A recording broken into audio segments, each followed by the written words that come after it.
Hello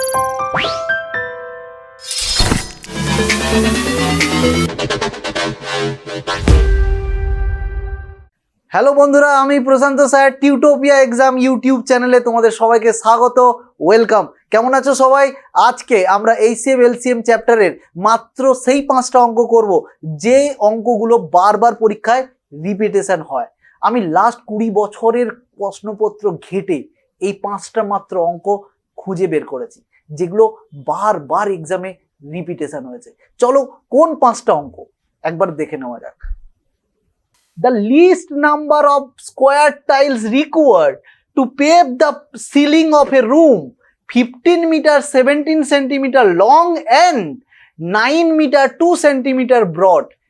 মানে একটা ঘরের লেন্থ বলে দিয়েছে, ব্রেথ বলে দিয়েছে, দিয়ে তোমাকে বলছে সেখানে মিনিমাম কতগুলো স্কোয়ার টাইলস লাগবে।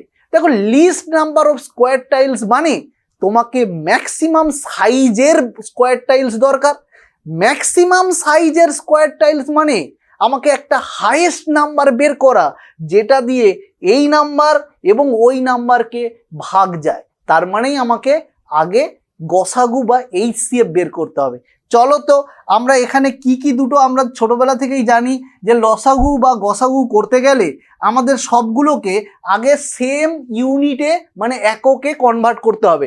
15 মিটার 17 সেন্টিমিটার কথাটার মানে 1517 সেন্টিমিটার, মানে 15 মিটারকে সেন্টিমিটারে নিয়ে যেতে গেলে 100 দিয়ে গুণ করতে হবে। তাহলে 1517 সেন্টিমিটার এটা হয়ে গেল লেন্থ।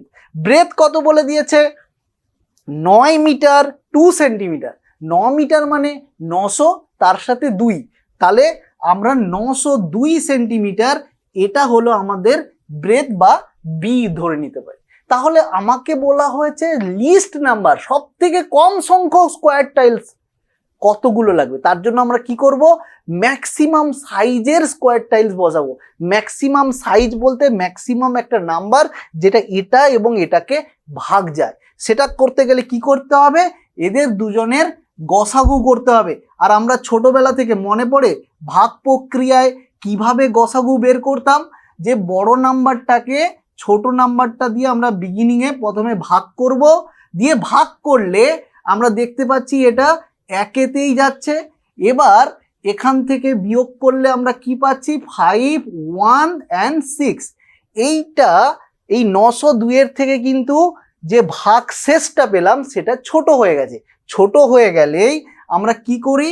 যেটা দিয়ে ভাগ করছিলাম ওটাকে আবার এখানে নিয়ে চলে আসি, তাই তো? আমরা এভাবে ডিভিশন পদ্ধতিতে গসাগু ছোটবেলায় করতাম।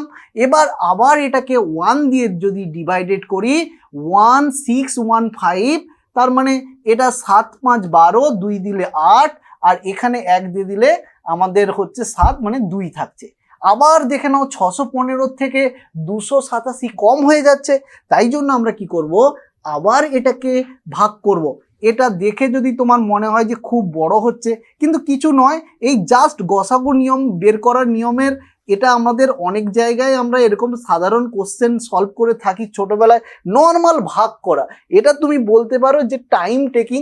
এটা টাইম টেকিং হতেই পারে, বাট কিন্তু খুব একটা কমপ্লিকেটেড নয়। 2 যাচ্ছে, 2 দিয়ে দিলে কত হচ্ছে? 7 দুগুণে 14, 8 দুগুণে 16, একে 17, 2 দুগুণে 4, একে 5। বিয়োগ করে দাও, 41 এলো। 41 দিয়ে 287 কি ভাগ যায়? 287 দেখো তো 41 দিয়ে 7-এ যাচ্ছে। তার মানে এই যে একবারে ডাইরেক্ট যে ডিভাইডেড চলে গেল, তার মানে এখানে যেহেতু রিমাইন্ডার আর নেই, যেটা দিয়ে আমরা ভাগ করলাম এইটাই হলো যে ফাইনাল যেটা দিয়ে ভাগ গেল ওটাই হলো আমাদের গসাগু। এইবার আমরা যে গসাগু করে যেটা পেলাম 41, ওটা কি বলতো? ওটা হলো আমাদের লার্জেস্ট স্কোয়ার টাইলসের সাইজ।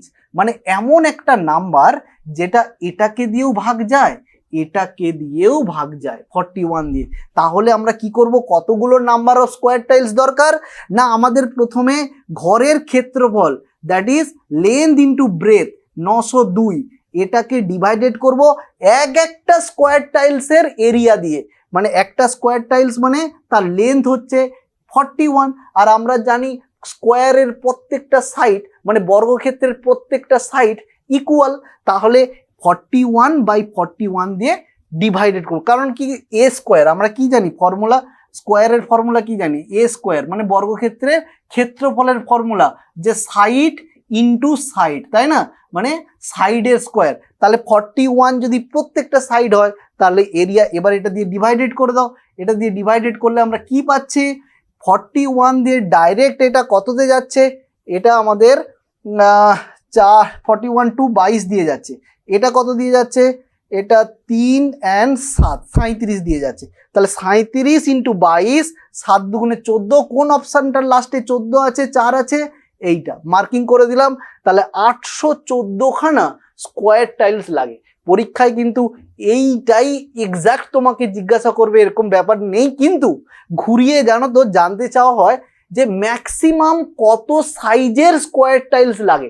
অঙ্ক একটাই, কিন্তু কোশ্চেন তোমাকে জানতে চাওয়া হয় অনেক ঘুরিয়ে ঘুরিয়ে।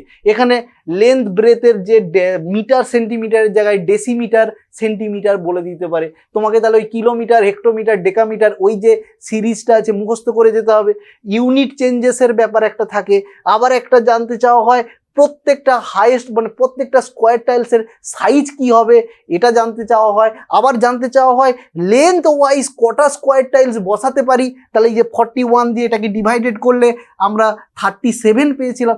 এই রকম ঘুরিয়ে ঘুরিয়ে কোশ্চেন আসে, কিন্তু এই প্যাটার্নের কোশ্চেন একটা বারবার এসেছে।